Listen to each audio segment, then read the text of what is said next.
A miscigenação que ninguém conta, a história de violência sexual por trás da mistura racial no Brasil e nas Américas. Por que a história do estupro de mulheres negras escravizadas ainda é silenciada? O que as pesquisas históricas e dados genéticos podem nos revelar sobre a violência sexual da escravidão? Hoje nos aprofundaremos nesta sombria história. Mas desde já deixe o seu like e venha comigo caçar mais esta dolorosa história.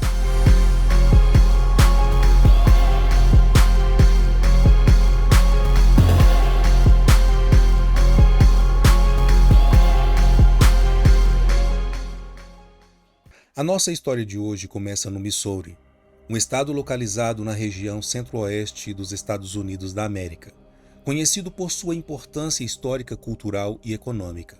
O Missouri ele tem um papel crucial na expansão para o oeste dos Estados Unidos e na questão da escravidão.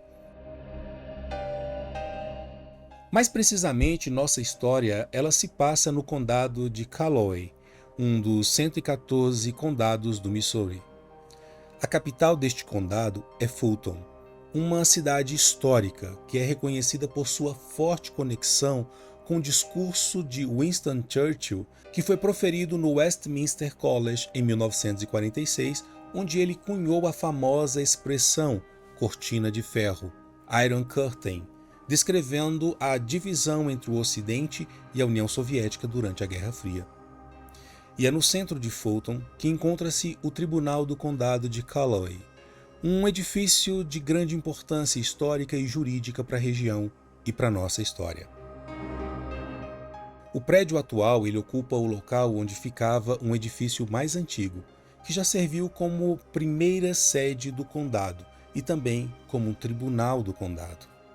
Foi nesse tribunal que, em 1855, ocorreu um julgamento marcante na história da escravidão nos Estados Unidos. O julgamento e a condenação à morte de Célia, uma jovem escravizada acusada de assassinar o seu senhor, Robert Nilson.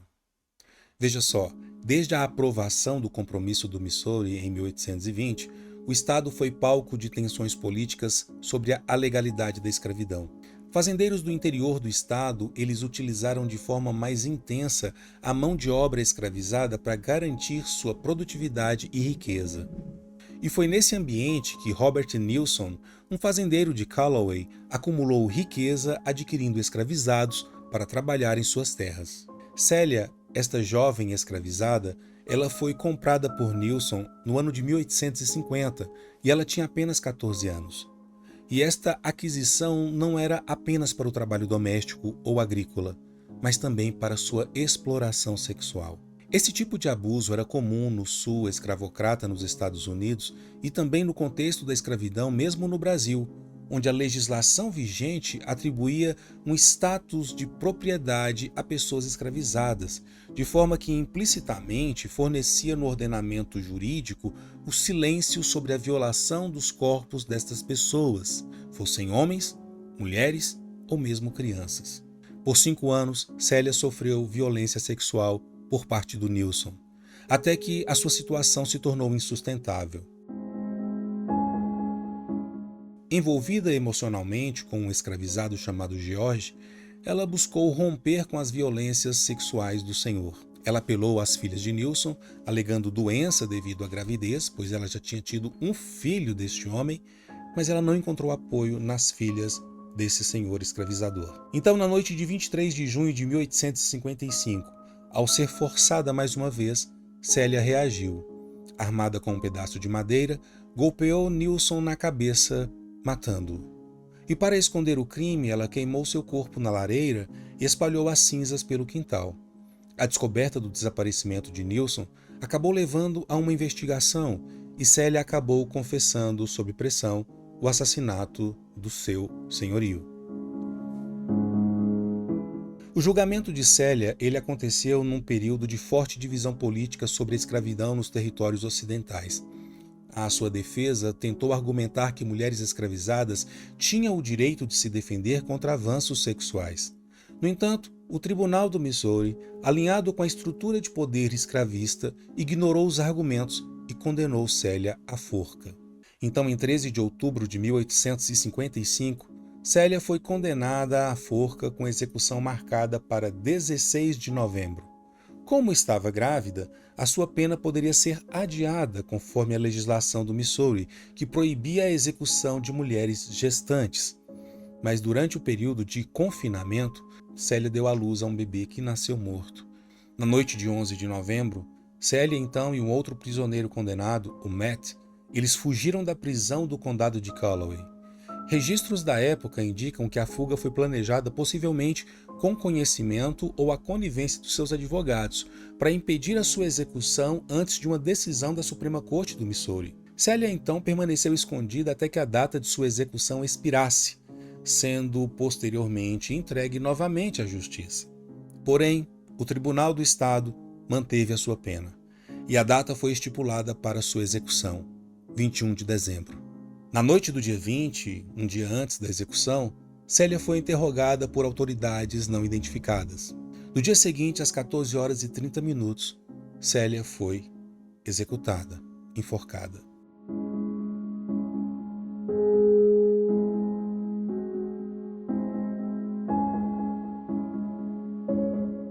Não há registro sobre o local do seu sepultamento nem detalhes sobre a sua vida antes do julgamento. O que restou foram os documentos que narram sua trajetória jurídica e a sua condenação.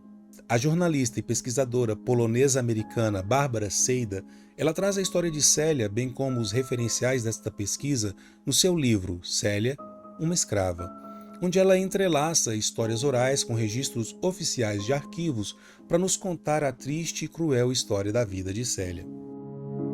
Mas antes de prosseguir, eu gostaria de convidá-la e convidá-lo a se inscrever no canal. Se esses conteúdos fazem sentido para você e você vê relevância neles, nos ajude a divulgar e alcançar mais e mais pessoas com eles. Hoje, cerca de 30% dos nossos ouvintes, da nossa audiência, é fora do país. Na África, na Europa, na América do Norte, na América Central, até do outro lado do mundo, no Japão, na China e em outros lugares. É muito importante que você faça parte dessa nossa história. Venha somar forças conosco, junte-se e seja um caçador e uma caçadora de histórias. Eu deixo aqui o link na descrição do vídeo, você pode contribuir via chave Pix. Também você pode contribuir por este QR Code que está aqui na tela neste momento. E não esqueça de deixar seu like e compartilhar. É muito importante para o algoritmo entender a relevância do que estamos fazendo aqui. E agora, voltemos à nossa história. Veja só. O estupro de mulheres negras escravizadas durante a era da escravidão era tragicamente comum.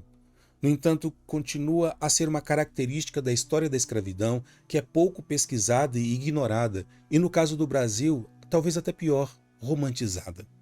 Embora os estudiosos contemporâneos reconheçam cada vez mais o fato de que tal estupro rotineiro ocorreu, a violência sexual contra mulheres negras por homens brancos continua sendo um dos tópicos menos examinados dentro da escravidão e também das experiências das mulheres negras na história. A violência sexual contra as mulheres negras escravizadas perpetradas por homens brancos no período anterior à Guerra Civil nos Estados Unidos, que foi em 1865, e no Brasil antes de 1888, que foi o ano da abolição formal da escravidão, acabou desempenhando um papel central na consolidação das estruturas de dominação racial e também de dominação social da escravidão. Apesar das diversas evidências que mostram como o estupro fazia parte do cotidiano das fazendas e também das plantações, os estudos sobre este prisma da escravidão ainda não têm toda a dimensão necessária. Uma das formas de perceber a frequência dessa prática é analisando o crescimento vegetativo da população mestiça ao longo do período escravista. Desde 1619, no caso dos Estados Unidos, quando os primeiros africanos foram levados para lá, que eram colônias britânicas ali na América do Norte, a população negra escravizada ali cresceu tanto por meio do tráfico negreiro, ou seja, vindo novos escravizados, quanto pelo nascimento de novas crianças que seriam consideradas escravizadas dentro do sistema escravista. O primeiro censo dos Estados Unidos a registrar oficialmente indivíduos mestiços, ele ocorreu em 1850 e revelou que 406 mil pessoas foram identificadas como mulatas no universo de mais de 3,5 milhões de afro-americanos, o que representavam aproximadamente 11% do total da população escravizada. Já no Brasil, em 1872, o primeiro censo do Brasil, digamos assim, em larga escala, ele registrou que 38,3% da população era parda, mestiça, 38,1% era branca e 19,7% era preta. Em seu livro Quando o Estupro Era Legal, a socióloga Rachel Feinstein, ela afirma o seguinte: estudar o papel do estupro ao longo da história é desafiador devido às mudanças nas definições legais e culturais do termo. Durante a era da escravidão, a força era vista como parte natural do sexo e esperava-se que as mulheres resistissem. O estupro só era reconhecido quando um homem branco forçava uma mulher branca e ela desistia de resistir, alegando ter sido estuprada. Essas normas refletiam o privilégio dos homens brancos e a dificuldade até mesmo para mulheres brancas de denunciar e condenar os seus agressores. A raça da vítima também influenciava a justiça. Homens brancos condenados por estuprar mulheres brancas recebiam penas de 10 a 20 anos de prisão ou execução, enquanto o estupro de mulheres negras por homens brancos raramente era considerado crime. Em alguns estados, homens negros acusados de estuprar mulheres brancas podiam ser castrados ou linchados muitas vezes com base em acusações vagas e poucas evidências. Essa inconsistência no uso do termo estupro e a falta de reconhecimento do sexo forçado contra a pessoa escravizada como crime acabou dificultando a análise histórica também do tema. Pesquisas anteriores sobre o estupro de mulheres negras escravizadas complicam ainda mais a análise desse tema. Muitos historiadores utilizam uma linguagem que minimiza a violência sexual e a responsabilidade dos homens brancos, empregando termos, digamos, suaves como relações sexuais, miscigenação, garotas seduzidas, mulheres seduzidas ou prostitutas, e isto para descrever esses atos. Essa linguagem ela preserva a ilusão da virtude branca, mascarando a violência cometida por homens brancos. No entanto, muitos historiadores também reconhecem esses atos como estupro, destacando como a história e a identidade masculina branca estão profundamente ligadas à violência sexual. Embora o estupro de mulheres negras seja cada vez mais mencionado em estudos sobre raça, gênero e escravidão, o tema ainda é pouco explorado, dada a sua dimensão e importância histórica. A história da escravizada Célia, que acabamos de contar, ficou registrada no processo criminal na corte de Fulton, e inúmeras outras Célias esperam por serem reveladas. Mas grande parte das evidências dessas histórias talvez não estejam nos arquivos públicos e documentos, mas na memória genética. Agora imagine que podemos olhar para o passado não apenas por meio de documentos e relatos, que são essenciais e importantes,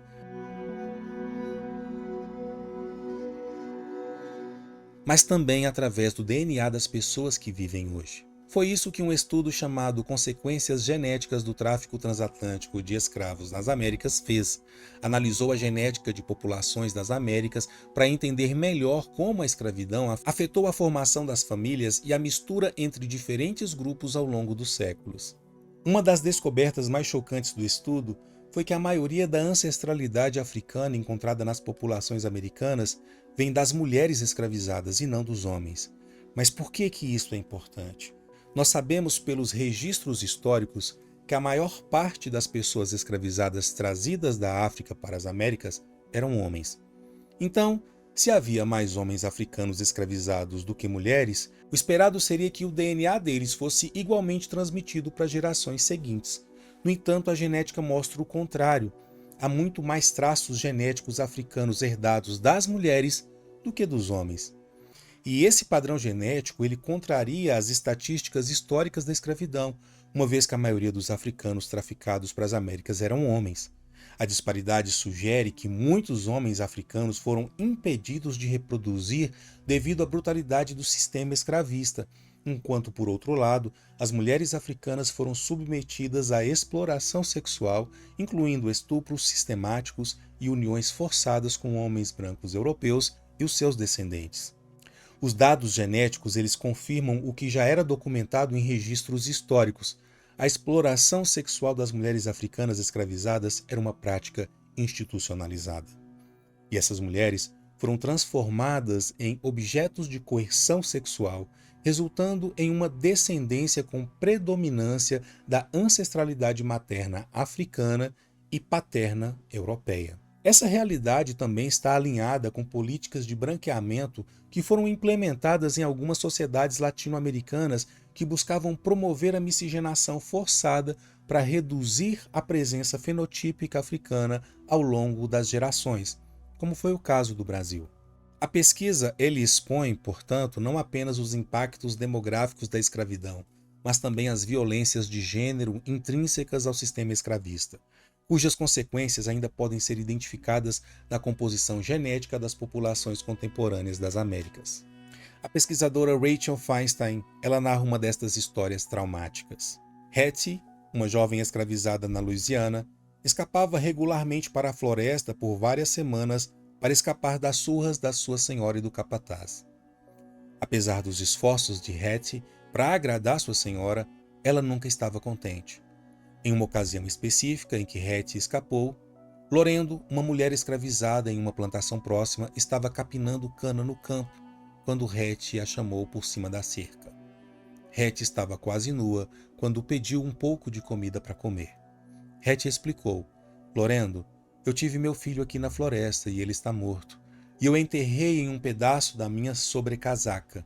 Lorendo ouviu que Hattie já tinha tido 2 filhos com o filho do seu mestre, e ela calculou que aquele que Hattie deu à luz na floresta também era do filho do mestre. Embora Hattie quisesse se casar com um homem que era escravizado com ela, o mestre não a deixou porque ele a queria para seu filho. O mestre de Hattie havia determinado que seu corpo e sexualidade pertenciam ao filho dele, resultando em pelo menos 2 filhos e uma experiência traumática de parto. Apesar de suas tentativas de se esconder na floresta, Hattie finalmente foi encontrada quando 6 brancos e 10 cães a procuraram, forçando-a a voltar para a casa do mestre, onde ela seria colocada em troncos todas as noites e espancada todas as manhãs até que ela morresse de punição. Ao reservar Hattie para seu filho, o senhor de escravos branco transmitiu diretamente suas expectativas de sua geração para a geração do filho. O pai não apenas criou a oportunidade para seu filho se envolver em violência sexual contra uma escravizada mulher e negra, mas no processo ele também ensinou ao filho as maneiras apropriadas de desempenhar a masculinidade branca, incluindo a dominação sexual de mulheres negras escravizadas e o senso de direito a essa violência. E no contexto brasileiro, esta experiência não foi tão distinta quanto se supõe.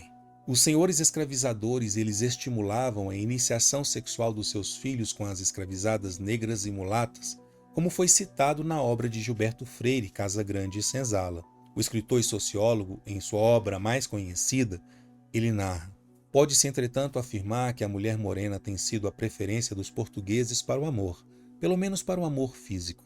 A moda de mulher loura, limitada aliás às classes altas, terá sido antes a repercussão de influências exteriores do que a expressão de genuíno gosto nacional. Com relação ao Brasil, que o diga o ditado: branca para casar, mulata para fornicar, ter relações sexuais, negra para trabalhar.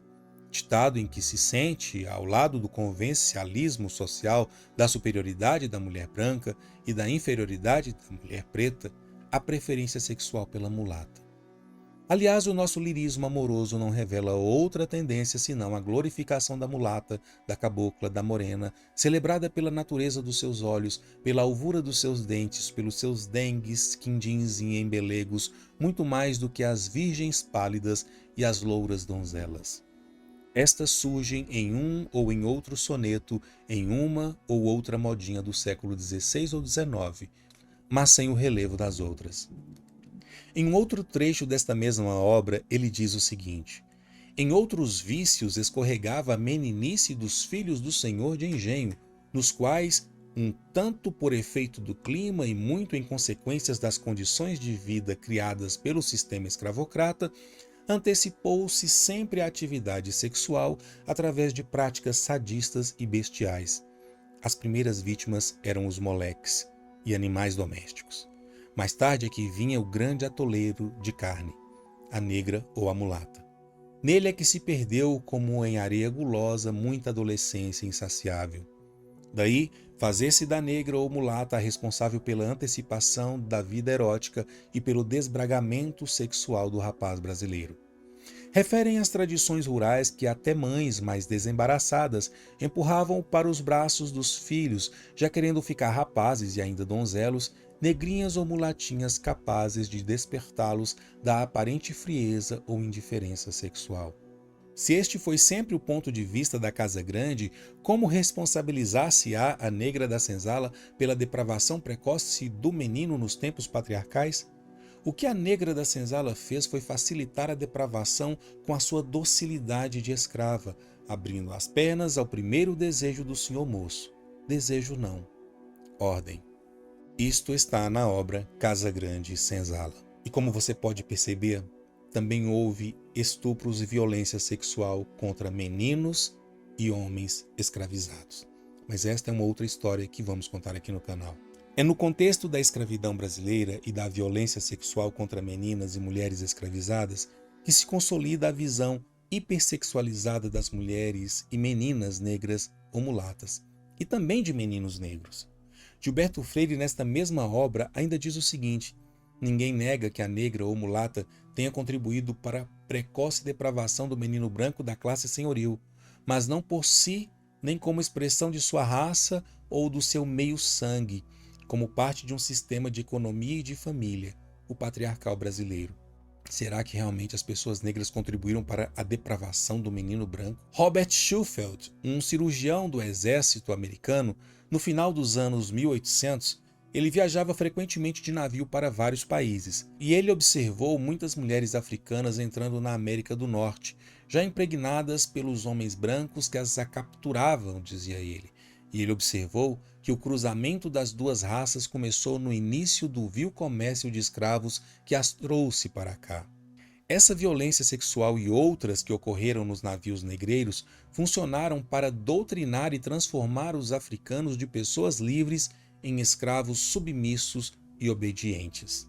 Pelo menos esta era a ideia. O Laudai Equiano, um ex-escravizado que trabalhou principalmente em navios para a Marinha Britânica, ele conquistou sua liberdade e tornou-se um abolicionista, e escreveu uma narrativa autobiográfica que oferece uma visão sobre as muitas crueldades que ocorreram durante as viagens da África para as Américas.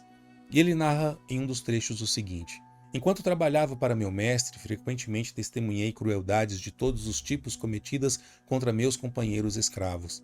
Eu era responsável por cuidar de grupos de escravos recém-chegados que seriam vendidos, e era comum ver funcionários, referindo à tripulação, e outros homens brancos violarem as mulheres escravas. Embora com relutância, eu era obrigado a aceitar essas situações sem poder fazer nada para ajudá-las. Quando levávamos esses escravos em navios para outras ilhas ou para a América, eu via nossos colegas cometendo esses atos vergonhosos que desonravam não apenas os cristãos, mas a humanidade como um todo. Cheguei a presenciar homens satisfazendo seus desejos brutais com meninas de menos de 10 anos. Esses abusos eram tão escandalosos que, em um caso, um capitão demitiu o imediato e outros membros da tripulação por causa disso. Rachel Feinstein narra uma outra destas histórias traumáticas. Lewis Clark era um ex-escravo do Kentucky que descreve a resistência que testemunhou entre as mulheres escravizadas. Em um discurso em 1842, registrado por Lydia Maria Shield, Clark afirma: agora, se não houvesse nada além disso, tornaria a vida de um escravo tão ruim quanto a morte. Pense por um minuto como você gostaria de ter suas irmãs, suas esposas e suas filhas completamente abstêmias e completamente sob o poder de um mestre. Ele explicou que uma mulher escravizada não tem permissão para se respeitar e deu o exemplo de sua irmã, uma mulher de pele clara que puxou mais ao pai em termos de compleição do que ele. Quando ela fez 16 anos, o seu mestre mandou chamá-la. Ela chorou e contou à mãe, que a encorajou a ser decente e manter a cabeça erguida acima dessas coisas, se pudesse. Quando o mestre descobriu que ela havia reclamado, ele ficou bravo e a vendeu para outro dono de escravos na Louisiana, onde ela acabou morrendo de uso severo. Um exemplo bem-sucedido de resistência foi realizado por uma garota em Maryland, e a sua história ela é contada por meio de uma entrevista em Baltimore, na casa de Richard Max, um ex-escravo. Enquanto ela estava à venda, uma noite o comerciante a levou para seu quarto para satisfazer sua natureza bestial. Ela resistiu às tentativas dele, e ele a atacou. Eventualmente, ela pegou uma faca e com ela o esterilizou, e como resultado dos ferimentos, ele morreu no dia seguinte. Embora ela tenha sido originalmente acusada de assassinato, o general Butler, ao saber disso, enviou tropas para o condado de Charles, Maryland, para protegê-la. Mais tarde, ela foi levada para Washington, onde foi libertada. Este ataque foi resultado de ser bonita, pela qual muitas garotas pobres no condado de Charles pagaram o preço. Max acrescentou: há vários casos que eu poderia mencionar, mas eles são desagradáveis para mim. Entenda, desde a escravidão, mulheres negras foram criminalizadas por defenderem-se contra abusos. No século XIX, escravizadas foram condenadas à morte por resistirem à violência sexual cometida por homens brancos na escravidão. Durante esse período, tais crimes eram ignorados, pois o estupro não era nem legalmente reconhecido. E muitas mulheres negras eram retratadas como promíscuas, tornando elas, na visão jurídica da época, incapazes de serem estupradas. Um argumento muito utilizado, por sinal. E quando olhamos uma sociedade miscigenada, principalmente no caso do Brasil e na América Latina, o que vem à mente é justamente essa ideia de contribuição de várias raças, como se houvesse um grande consenso para esta participação destas pessoas. E por muito tempo, a miscigenação no Brasil foi apresentada como uma prova da harmonia racial no país. A ideia de que brancos, negros e indígenas se misturaram voluntariamente para formar um povo único brasileiro sustentou o mito da democracia racial, segundo o qual, ao contrário dos Estados Unidos, onde houve segregação racial, no Brasil teria ocorrido uma convivência pacífica entre os diferentes grupos. No entanto, quando olhamos para os dados históricos e genéticos, essa narrativa começa a ruir. A miscigenação no Brasil e na América Latina não foi um processo de encontro cultural equilibrado, mas uma estratégia violenta de dominação e de apagamento da identidade negra. É preciso entender que o Brasil recebeu cerca de 5 milhões de africanos escravizados, o maior número entre todos os países das Américas.